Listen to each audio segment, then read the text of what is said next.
Page right. ఒకసారి మహిళలకు సంబంధించి చూసే ప్రయత్నం చేద్దాం. మహిళలకు సంబంధించి మన అన్న ఏం చేసిండు, ఎంత మేరకు ఈడ పూర్తి స్థాయిలో హామీలు ఇచ్చిండు అనేది కూడా చూద్దాం. తెలంగాణ రాష్ట్ర వ్యాప్తంగా కూడా ఎట్లా మహిళలకు సంబంధించిన శుభాకాంక్షలని మళ్ళీ ఇవాళ ఒకరోజు కొత్త డ్రామా మొదలుపెట్టిండు.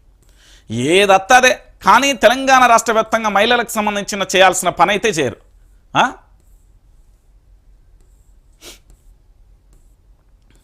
తెలంగాణ రాష్ట్ర రాజకీయాలలో ఇది ఒక ప్యాషన్ అయిపోయింది రాజకీయ నాయకులకు.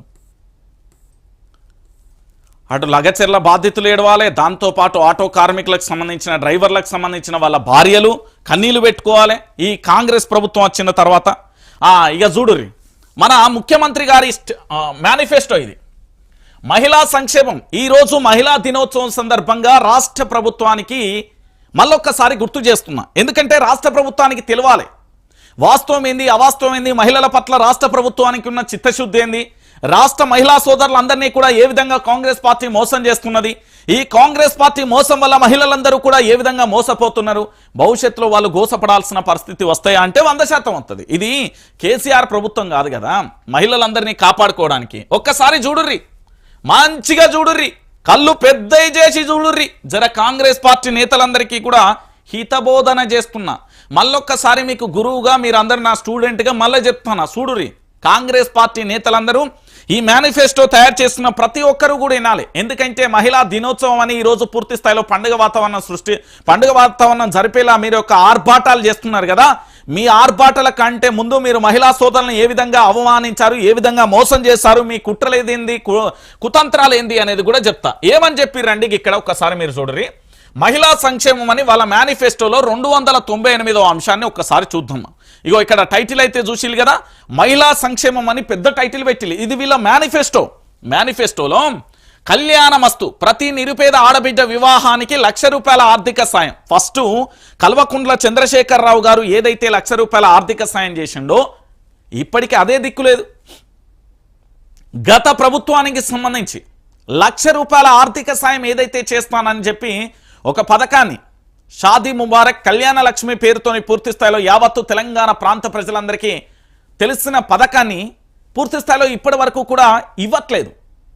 ₹1,00,000 ఎక్కడిస్తున్నారో ఒకటి అడుగురి. వీళ్ళు ఏం చెప్పిలంటే గత ప్రభుత్వం ₹1,00,000 ఇస్తుంది, ఇక మాకేం తక్కువైందని మహిళా సోదరులకు పెద్ద హామీ ఇచ్చింది. ఇందిరమ్మ కానుకగా 10 గ్రాములు తులం బంగారం ఇస్తా అని చెప్పి ఏడబోయింది ఈ తులం బంగారం. ఈ తెలంగాణలో ఇప్పటి వరకు మా మహిళా సోదరులు చాలా మంది పెళ్లిళ్ళు చేసుకున్నారు కదా, యువకులకు సంబంధించి కొత్తగా పెళ్ళైన జంటకు సంబంధించి కాంగ్రెస్ ప్రభుత్వం ఎన్ని తులాల బంగారం పెట్టింది ఈ మహిళా దినోత్సవం సందర్భంగా వాళ్ళు చెప్పాలి.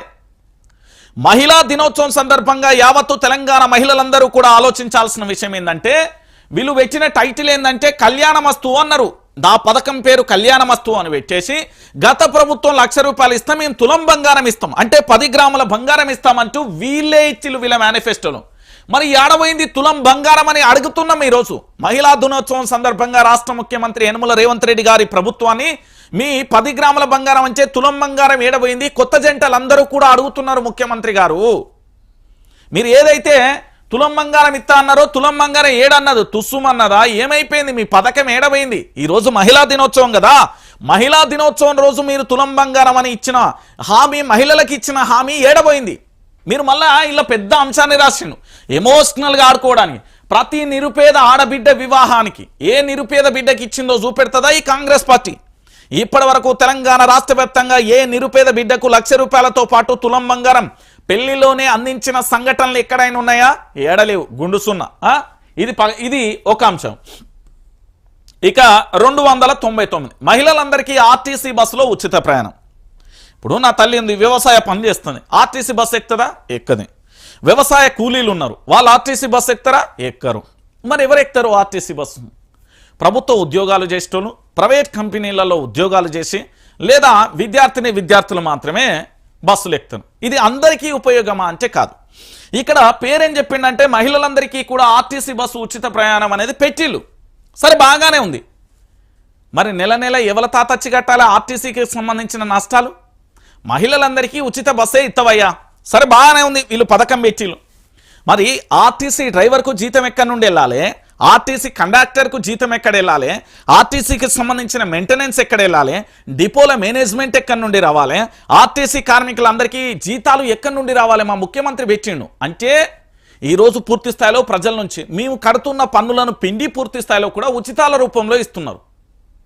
ఇప్పుడు ప్రపంచ దేశాలన్నీ కూడా చూడండి, అమెరికా కానీ, ఆస్ట్రేలియా కానీ, కెనడా కానీ, బ్రిటన్ కానీ, ఇతరత్ర దేశాలలో అన్నింటినీ చూస్తే వాళ్ళు అక్కడ కట్టే పన్నులను పూర్తి స్థాయిలో కూడా వాళ్ళు ఏం చేస్తారంటే రేపు భవిష్యత్తులో నేను ఒక ఏడాదికి 10 లక్షల రూపాయలు పన్ను కడుతున్న ఉదాహరణకు అనుకుంటే రేపు పొద్దుగాల నేను ఏదైనా ఉద్యోగమో ఇతరత్ర చేసినప్పుడు, రిటైర్మెంట్ అయినప్పుడు లేదా వృద్ధాప్యంలోకి వచ్చినప్పుడు అక్కడ పింఛన్లు అందిస్తారు. అది నెలకి ఎంత అనేది ఎంతో కొంత చేసి పింఛన్లు అందించే ప్రయత్నం చేస్తారు. అది ఎంత $100 $1000 ఎంతో కొంత అక్కడి మేలు జరిగే విధంగా ఇప్పుడు కట్టే ఏదైతే పన్నులను అక్కడ చేస్తారు. కానీ మన తెలంగాణ, మన భారతదేశంలో ఉన్న దౌర్భాగ్యం ఏంటంటే ఇక్కడి పన్నులన్నీ ఉచితాల పేరుతోని వాళ్ళకి ఇష్టం వచ్చినట్టు, రాజకీయ నాయకులకు ఇష్టం వచ్చినట్టు వెదజల్లే ప్రయత్నం చేస్తారు. ఇది ఎవరికీ కూడా ఆమోదయోగ్యంగా ఉండదు. ఈరోజు ఆర్టీసీకి సంబంధించి ఉచిత బస్సు మహిళలకు అని పెట్టి బాగానే ఉంది. మహిళలు పెట్టిన కాడ ఏమైపోయింది, ఆ మహిళలకు సంబంధించి ఎంత మేరకు అది సద్వినియోగం అయిందండి నాకు అర్థం కావట్లేదు. ఒకసారి రాష్ట్ర ముఖ్యమంత్రి గారు చెప్పాలి, మహిళా దినోత్సవం పేరుతోని ఈరోజు ఆర్టీసీ కార్మికులందరి జీవితాలను రోడ్డు మీద పడేసేది ఈ ముఖ్యమంత్రి కాదా? ఈరోజు ఆర్టీసీకి సంబంధించి ప్రభుత్వ పరం చేస్తామని ఆనాటి ముఖ్యమంత్రి కేసీఆర్ అన్నాడు. మరి ఏడబోయింది అది? సరే యావత్తు తెలంగాణ ప్రాంత ప్రజలకు చెప్పండి రేవంత్ రెడ్డి గారు. ఇక దాంతో పాటుగా మరొక అంశం, దాదాపుగా ఇప్పటికే నాకున్న సమాచారం మేరకు ఒక 500 కోట్లు ఏమో వచ్చింది ఆర్టీసీకి సంబంధించి. కట్టాలనో కట్టిందో గంతే తేడా. అంటే మళ్ళీ మనమే అల్టిమేట్గా మన పైసలే మనం కట్టే పనులనే తీసుకుపోయి అక్కడ చేస్తారు. ఇప్పుడు ముఖ్యమంత్రి గారికి ఇచ్చే అలవెన్స్లైనా రాష్ట్ర ముఖ్యమంత్రి, మంత్రులు, ఎమ్మెల్యేలు, ఎమ్మెల్సీలు లేకపోతే ప్రభుత్వ ఉద్యోగులందరికీ కూడా జీతాలు అన్ని ఇచ్చేది మళ్ళీ సామాన్యమైన ప్రజలే. నేను చెప్తున్నా కదా, ఈరోజు ఆర్టీసీ ఉచిత బస్సు పేరుతో జరిగిన ఒక ఘోరం, మళ్ళా దీనివల్ల ఘోరం అని ఎందుకన్నా అంటే ఈ తెలంగాణలో దాదాపుగా 15 నెలల కాలంలో 100 లోపు, అంటే 100కు పైగా 100 లోపు బరాబరిగా 91 వరకు అయితే నాకు గ్రౌండ్ ఫిగర్ తెలుసు, దాదాపుగా 91 మంది ఆటో డ్రైవర్లు బలవన్ మరణం చెందిలు. ఎందుకంటే ఆటోలకు సంబంధించి కిస్తీలు కట్టలేక, ఈఎంఐలు కట్టలేక, గిరిగిరి కట్టలేక, రోజు బయటికి వెళ్తే కనీసం ఆర్థికంగా రాకపోవడంతో ఆర్టీసీ ఎవరు ఆటో డ్రైవర్లకు సంబంధించి ఆత్మహత్య చోటు చేసుకున్నారు. మహిళలకు ఫ్రీ అని చెప్పి ఇక్కడ 91 కుటుంబాల మహిళలను వాళ్ళ మెడలో పసుపుతాలు లేకుండా చేసింది కాంగ్రెస్ ప్రభుత్వం. ఇది వాస్తవం కాదంటవా? నిజమండి, నేను చెప్పే లెక్కలు కాదు. బీఆర్ఎస్ పార్టీ, బీజేపీ బయట పెట్టింది ఇది. 90 నుంచి 90 మంది కుటుంబాలు ఇప్పటికే మరణించారు ఆటో డ్రైవర్లకు సంబంధించి అని. వీళ్ళందరూ కూడా ఏదైతే ఆర్టీసీ బస్సు పేరుతో మహిళలకు ఉచిత బస్సు అని చెప్పి 91 మంది ఆ జీవితాలలో వాళ్ళ మెడలలో ఉండే పుస్తల తాడు తెంపింది కాంగ్రెస్ ప్రభుత్వం కాదా? ఇది ఇట్లుంటే ఇంకొక అంశం, మహిళలకు రక్షణకు పటిష్టమైన భద్రతా చర్యలు. వారవ్వా, వినడానికి బాగుంది, నేను చదవడానికి బాగుంది, మీరు వినడానికి ఇంకా అద్భుతంగా ఉంటుంది. ఏడున్నది నాకు అర్థమైతే లేదు. అదేంది, కూకట్పల్లి కేపీహెచ్పి దగ్గర వ్యభిచారం జరుగుతుంది, మెట్రో స్టేషన్ల కింద వ్యభిచారం జరుగుతుంది. నేను రియల్ ఫ్యాక్ట్ ఇది. మరి ఆడ పోలీసు వ్యవస్థ ఏం చేస్తారో, పోలీసు వాళ్ళు ఏం చేస్తారో, షీ టీంలు, ఆ టీంలు, ఈ టీంలు అని పెట్టి ఓ అయ్యా తెలంగాణలో నానా హడావిడి చేసిన పరిస్థితి నేను చూసిన. కానీ ఈరోజు అలాంటి వృత్తిలోకి ఎందుకు మహిళలు వెళ్తున్నారు? దాంతోపాటు గచ్చిబౌలి కానీ, నానకరామగూడ కానీ, హైటెక్ సిటీ కానీ లేదా ఇతరత్ర ప్రాంతాలలో బయటికి ఒంటరిగా మహిళ వెళ్తే ఏ మహిళకు తిరిగి క్షేమంగా వస్తుందో రాదో అన్న అభద్రతా భావంలో ఆ కుటుంబం ఉన్నది. దాని గురించి ఏమన్నా చెప్తారా? భద్రత. ఈ భద్రత గురించి మాట్లాడాలంటే మొన్నటి వరకు వచ్చిన క్రైమ్ రేట్ ఏదైతే ఉందో ఏడాది కాలానికి సంబంధించి పోలీసు వాళ్ళే రిలీజ్ చేసిరు. ఆ వ్యవస్థనే అడగాలి మనం, ఆ వ్యవస్థనే అడుగుదాం మనం. వాళ్ళు సమాధానం చెప్తారా? దాన్ని ఆ ఏదైతే నివేదిక వచ్చిందో దాన్ని చూస్తే అర్థమవుతుంది మహిళలకు తెలంగాణలో ఎంత భద్రత ఉంది, ఏం కథ అనేది వాళ్ళకే అర్థమైపోతుంది. ఇప్పుడు ఇక్కడ ఎంత దారుణమైన పరిస్థితి ఉంది అంటే ఈరోజు తెలంగాణ రాష్ట్ర వ్యాప్తంగా మీరు ఒకసారి ఆలోచించండి దయచేసి. తెలంగాణ సమాజం కూడా మేల్కోవాల్సిన అవసరం ఉంది. ఈరోజు నా ఇంటి ఆడబిడ్డ అయినా మన ఇంటి ఆడబిడ్డలందరూ కూడా ఈరోజు తెలంగాణ ఆడబిడ్డలందరూ కూడా క్షేమంగా ఉండాల్సిన అవసరం ఉన్నది కదా. భద్రత కల్పించాల్సిన పోలీసు ఆయననే ఏది కేసు విషయంలో చేస్తే గర్భిణీని చేసిలు, దాంతోపాటు కేసు విషయంలో పోతే మనం ఏది సెక్సువల్ హరాస్మెంట్ చేసిలు. గతంలో ఇప్పుడు కూడా కనతి మీద గన్ను పెట్టి కూడా రేప్ చేసిన సంఘటనలు లేవా? ఎన్ని చూడలే మనం? పోలీసు వ్యవస్థలో అక్రమ సంబంధాలు ఎన్ని బయటికి రాలే? మహిళలకు భద్రత ఉంది, మహిళలకు భద్రత ఉంది. అరే మా ప్రభుత్వం చెప్తుందండి, వినండి, ఇది నిజం, నమ్మాలి. మరి ఎన్ని అబద్ధాలు. ఇక మళ్ళొక్క అంశం, డ్వాక్రా సంఘాలకు పక్కా భవనాలను నిర్మించి వడ్డీ లేని రుణాలను ఇస్తారట. నేనేమంటానంటే గ్రామాలలో పోతే అది సర్పంచి సంబంధించి గ్రామ పంచాయతీ కార్యాలయమే సక్కలేదు, పేదోళ్ళు ఉండడానికే ఇల్లు లేదురా నాయన అంటే డ్వాక్రా సంఘాలకు సంబంధించిన బిల్డింగులు కట్టిస్తారట. ఇదేమన్నా నమ్మశక్యంగా ఉన్నది? అయ్యే ముచ్చట్లేనా ఇది నేను చెప్పిన అంశం కాదు. తెలంగాణ కాంగ్రెస్ తన మేనిఫెస్టోలో ఇచ్చిన అంశాన్ని మీకు నేను వివరించి ప్రాక్టికల్గా ఏం జరుగుతుందో నేను చెప్తున్నా. ఎన్ని కేసులన్నా కానీ అది సెకండరీ, కానీ కేసు పెట్టిన వాళ్ళను కేసు టేకప్ చేసిన వాళ్ళను మనం తర్వాత చూసుకుందాం. ఎందుకు అంటే ఈరోజు మహిళలకు అన్యాయం జరుగుతుంది. మహిళా దినోత్సవం రోజు అడ్డమైన హామీలు ఇచ్చి అవి అమలు చేసేది లేదు, ఏం లేదు. 15 నెలల కాలం పూర్తయింది. మహిళలను మళ్ళీ ఈరోజు సంబరాల పేరుతోని వాళ్ళ జీవితాలను మళ్ళీ చీకట్లు దీని మీద చేసే పరిస్థితి చేస్తారు. డాక్టర్ గ్రూపులకు సంబంధించి ఎన్ని పక్కా భవనాలు నిర్మించిండే ఆయనే? 15 నెలల కాలంలో ఈ ప్రభుత్వం ఏం చేసిందే?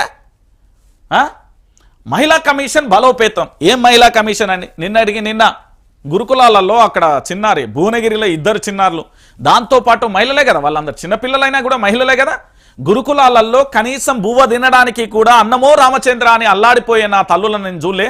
2 పిల్లలు బలవన్న మరణం బందీలు, వాళ్ళకి సంబంధించిన ఒంటి మీద పండ్ల ఘాట్లున్నాయని భువనగిరికి సంబంధించి భవ్య ఇంకెవరో 2 పేర్లకు సంబంధించి వాళ్ళ తల్లిదండ్రులు ఆరోపణ చేసిరు. దానికి ఇప్పటి వరకు కూడా ఆ కేసుకు సంబంధించిన టేకప్ లేదు. దాంతోపాటు ఇక్కడ ఏం చెప్తున్నారంటే మహిళా కమిషన్ బలోపేతం. నారాయణ శ్రీ చైతన్య కాలేజీలలో మహిళలకు సంబంధించి మన లెటర్ రాసి కూడా ఆత్మహత్య చేసుకుంటున్న పరిస్థితి కొన్ని చోట్ల చూసినాం, స్కూళ్ళల్లో గురుకులాలల్లో. ఇక దాంతోపాటుగా మహిళలకు సంబంధించిన కమిషన్ బలోపేతం చేస్తున్నాం. లగచర్లలో ఏ పార్టీ బలోపేతం చేసిరండి నాకు అర్థం కాదు. కొన్ని ప్రైవేట్ కాలేజీలలో ఇదే కాంగ్రెస్ పార్టీకి సంబంధించిన మహిళా కమిషన్ గారు అక్కడికి వెళ్తే నా తల్లులకు వాళ్ళకు ఉండే సమస్యలు, నెలసరి సమస్యలు వచ్చినా కూడా బాత్రూంలకు కూడా పంపించలేదట. ఓ కాలేజీ మొన్న మహిళా కమిషన్ చైర్పర్సన్ వెళ్ళిళ్ళు పాపం. నిజంగా ఆ విషయంలో సెల్యూట్ కాంగ్రెస్ ప్రభుత్వానికి. మరి వీటన్నిటి పరిస్థితి ఏం బలోపేతం చేస్తున్నారు? ఇదొకటి. స్వయం సహాయక బృందాలకు సంబంధించి పావులా వడ్డీతో రుణాలు ఏడిచ్చిండు మా ముఖ్యమంత్రి? అడిగిరా మీరేనన్నా? మా ఆడబిడ్డలందరికీ కూడా ఊరించి ఊరగాయ చేసినట్టుగా చేసిళ్ళు వీళ్ళు. మహిళా పారిశ్రామికవేత్తల కొరకు నైపుణ్య శిక్షణ కేంద్రాలతో పాటు ప్రత్యేకనేది ఉన్న పరిశ్రమలే ఊరు దాటిపోతున్నాయి. లేని పరిశ్రమల కోసం కొత్త తల్లాట అంటిదే. ఈ తెలంగాణలో హైదరాబాద్ నడిగడ్డ మీద ఉన్న 3 పరిశ్రమలు వెళ్ళిపోయినాయి. ఒకటి ఆంధ్రప్రదేశ్కి వెళ్ళిపోయింది, ఒకటి తమిళనాడుకి వెళ్ళిపోయింది, ఇంకోటి కూడా వెళ్ళిపోయింది. ఇక ఈ ముచ్చట చెప్తారు పరిశ్రమల కోసం, మహిళా పారిశ్రామికవేత్తల కోసం అని. ఇక మహిళా పోలీసులను పటిష్టపరిచి గ్రామాలకు పట్టణాలకు విస్తరణ. ఏం మహిళా పోలీసును పటిష్టం చేస్తావు? ఎన్ని సంఘటనలు చూడలే పోలీసు వ్యవస్థలా? ఎన్ని చూస్తలేము? ఇంకా ఎన్ని మా నోట నుండి చదవాల్సి వస్తుందో అని భయం అవుతుంది. కొన్ని తెలిసినా కూడా చెడు చెప్పొద్దు అనే కోణంలో, చెడు వినొద్దు, చెడు చెప్పొద్దు అనే కోణంలో కంట్రోల్ ఆల్ డిలీట్ చేస్తూ ఉంటాను నేను. నా దగ్గరికి చాలా వస్తారు. ఒకరోజు తక్కువలో తక్కువ ఒక 100 మంది అయినా పూర్తి స్థాయిలో కూడా ఇగో మాకు ఈ సమస్య ఉంది, మా డిపార్ట్మెంట్లో ఇది జరిగింది, ఇక్కడ ఇది జరిగింది, ఇక్కడ ఇది జరిగింది అని వస్తారు. మస్తున్నాయి జాతకాలు ఒక్కొక్కలే.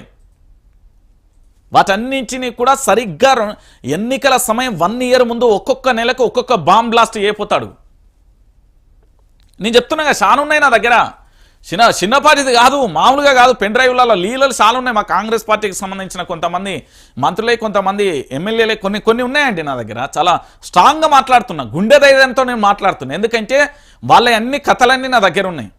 కానీ మానవతా కోణంలో నేను ఆలోచిస్తున్నా. ఈ తెలంగాణ రాష్ట్రానికి సంబంధించి పూర్తి స్థాయిలో అధికారం చేసుకోరని ఆయన అంటే వాడు చేసే ఆడంబరాలను చూస్తున్న పరిస్థితి కనబడుతుంది. మొన్ననేమో ఆయన పేరేం పేరు పొంగులేటి శ్రీనివాసరెడ్డి అట, ఈ తెలంగాణ రెవెన్యూ మంత్రి అట. నాకు ఇజ్జత్ అనిపించింది. కరీంనగర్ కలెక్టర్ని ఏమన్నాడు? ఎంత బూత్ పదం అన్నాడు, విన్నారు కదా మీరే. దాంతోపాటు హైదరాబాద్ బాధితులకు సంబంధించి ఆడబిడ్డలను ఎంత ఘోరంగా హింసించిలు. నిండు గర్భిణి ఉన్నది, వాళ్ళ ఇంట్లో సమాను కూడా తీసుకుంటా అంటే కూడా సమయం ఇవ్వకుండా వేళ్ళు. మళ్ళీ ఇవాళ మహిళా దినోత్సవం మేము సంబరాలు జరుపుతున్నాం. ఏ అంబరాలు ఎవరి కోసం? నీ కోసం, నీ కళ్ళల ఆనందం కోసం, నీ పత్రికల వార్తల కోసం. అంతకుమించి ఏముంటుందండి? మహిళా పోలీసు వ్యవస్థ. పుట్టిన ప్రతి ఆడబిడ్డ శిశువుకు ఆర్థిక సాయంతో కూడిన బంగారు తల్లి పథకం పునరుద్ధరణ. కేసీఆర్ కిట్టేడమైందయా? కేసీఆర్ కిట్టేడమైంది. రేవంత్ రెడ్డి గారు రాష్ట్ర ముఖ్యమంత్రి, రాష్ట్ర ప్రభుత్వం, కాంగ్రెస్ ప్రభుత్వం, లొట్టపీస్ కాంగ్రెస్ ఏమైపోయింది మీ ప్రభుత్వానికి సంబంధించి? ఏడవైంది. పుట్టిన ప్రతి బిడ్డ కేసీఆర్ కిట్ అనేది ఒకటి ఇచ్చే ఏడవైంది. ఇప్పుడు ఏ పార్టీ ఇత్తాలు? పుట్టిన ప్రతి ఆడబిడ్డకు ఆర్థిక సాయంతో కూడిన బంగారు తల్లి పథకం ఏడిత్తాలు? ఒకసారి చూపెడతావా నాకు? మళ్ళా దీనికి మహిళా సంక్షేమం అంటే పేరు పెట్టి హెడ్లైన్ పెట్టి వీళ్ళు మేనిఫెస్టో చేసిలు. ఎందుకంటే ఇలా మహిళా దినోత్సవం కాబట్టి ఖచ్చితంగా కూడా తెలంగాణలో ఉన్న ప్రతి మహిళకు తెలవాలి కదా. నాకు తోడబుట్టపోయినా ఈ తెలంగాణ ఆడబిడ్డలందరూ నా సొంత చెల్లెళ్ళే కదా, మరి వాళ్ళందరికీ వాస్తవాలు తెలవాలి కదా. అందుకే చెప్పిన మహిళలు చాలా తీవ్రమైన కఠినమైన పరిస్థితులు ఎదుర్కొంటున్నారు ఈ తెలంగాణలో. ఎందుకు నేను ఈ విషయాన్ని చెప్తున్నా అంటే, కొల్లాపూర్లో జరిగే ప్రతి హత్య కానీ ప్రతి దాడుల వెనుక రాజకీయ నాయకులు ఉన్నారు అనేది తేటతెల్లం అయిపోయిన పరిస్థితి. మరి ఆ ఇంట్లో ఉన్న ఆడబిడ్డల పరిస్థితి ఏం కావాలి? లగచెర్లలో వాళ్ళను దాదాపుగా అరెస్ట్ చేసిరు కదా, వాళ్ళ భార్య పిల్లల పరిస్థితి ఏంది? నిండు గర్భిణి ఉంటే కూడా వాళ్ళ భర్తను తీసుకుపోయారు కదా. దాంతోపాటు గురుకులాలలో నా చిన్నాళ్ళకు సంబంధించి బుక్కడి బో పెట్టకపోతే వాళ్ళు ఎట్లా అల్లాడిపోతున్నారో చూసిరు కదా. ప్రైవేట్ కాలేజీల టార్చర్లు ఎట్లున్నాయో కూడా మనం చూస్తున్నాం కదా. వీటన్నింటినీ పక్కన పెట్టి మహిళా సంక్షేమం ఏది, మా యాడ్ ఒకసారి చూడాలి, మళ్ళీ ఒకసారి చూడాలి మా యాడ్. ఇక చూడుర్రి యాడ్ ఎంత అద్భుతంగా వేసుకున్నారో చూడు. ఇలా మహిళా దిన